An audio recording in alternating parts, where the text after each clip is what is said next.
Okay, in this short video I want to look at personality benchmarking, what it is, how to use it, what it looks like, and it's a very different way of approaching how you would look at and use it in recruitment.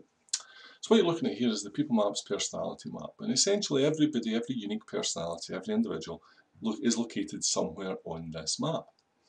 And there is a bit of mobility in there. So in this example here we see that this person is located down here. Now what you're not needing to do at this stage, and you really shouldn't need to do at all, is try and interpret what does that mean, because that's not what the map's about. The map's essentially just a communication device to really let you understand that this person is down here compared to, say, someone else who might be located up here. So this person's in the southeast. Now, when you're looking at personality benchmarking, then you will go through a process. Now, there's two ways you can do personality benchmarking. You can do historical modelling, or you can use the personality benchmarking tool built within the People Maps control room. If we look at, for this example, we're going to just look at historical benchmarking, and that essentially means that you take staff who are already performing well in the job, and they've been performing well in the job for some length of time. And if you have a whole lot of people doing the same job, doing a very similar job, then historical modelling is an excellent way to go forward, because it's not my opinion or your opinion about what is needed in the job. What you're actually looking at is reverse engineering. So you then look at, okay, let's find the people who are doing well in the job and then see what their personality type is.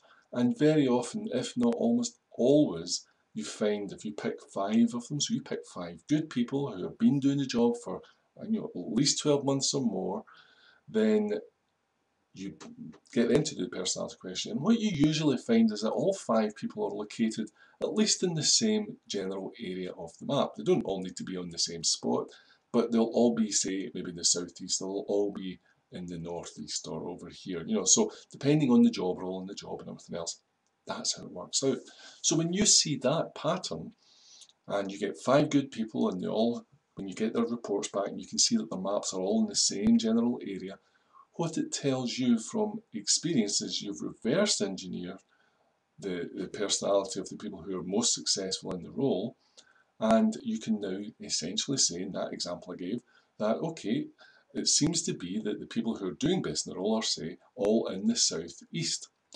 And what does this tell you? Well, this now tells you that the candidates that you should be looking for should also be located in the southeast. Now, it's not the complete story, it's only a part of the story, but it certainly tells you that in experience so far in that specific job role, in your specific environment, those are the people who have certainly, those are the personality types who have certainly proven to perform consistently. So that's historical benchmarking, and it's a very important way of using the personality People Maps map. It gives you a starting point. Now that's not to say that other candidates from over here or in other places in the map couldn't do the job. Of course they could, and you need to look at things on a case-by-case basis. But what it does tell you is that the likelihood, the chances are of people who match your personality benchmark quadrant are much higher than they would be elsewhere. And that can give you a really good starting point when you're looking at staff. So that's what the personality benchmark is about. It's a very powerful tool, and it can certainly save you a lot of time and help you focus on the key areas. So if I did a personality benchmark using historical modelling and the people were coming out down here in the southeast, then the candidates I would be most interested in would be in this southwest here. People in the same quadrant as the ones who are already successful. That would just make common sense. I'm reverse engineering their personality. I'm looking at, okay, what is working? What's their personality type?